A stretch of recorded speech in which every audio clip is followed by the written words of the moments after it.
ગૌમાંસવાળા સમોસા વેચનારને લારી બંધ કરવા પાલિકાએ ક્લોઝરની નોટિસ ફટકારી છે અને જો તેમ છતાં તેઓ ધંધો કરશે તો ફોજદારી રાહે તેમના વિરુદ્ધ કાર્યવાહી કરવામાં આવશે તેમ જણાવાયું છે। વડોદરા શહેરના પાણીગેટ દરવાજા પાસે ન્યૂ હુસેની સમોસા સેન્ટરના સંચાલક દ્વારા ગૌમાંસવાળા સમોસા વેચવા બદલ તેના વિરુદ્ધ ફોજદારી ગુનો દાખલ કરી કાર્યવાહી હાથ ધરવામાં આવી હતી।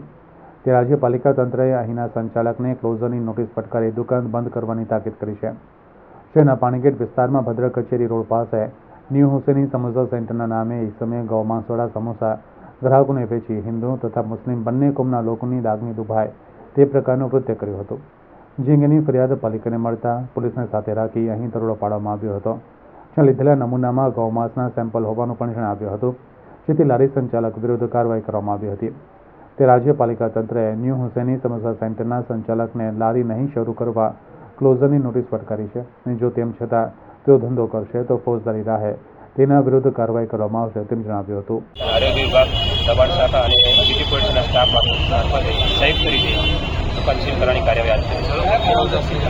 તેઓનું લાયસન્સ સસ્પેન્ડ થયેલું છે, જે અનુસંધાને તેઓ દુકાન શરૂ કરતા દુકાન સીલ કરવામાં આવી અંદાજે 15-20 દિવસ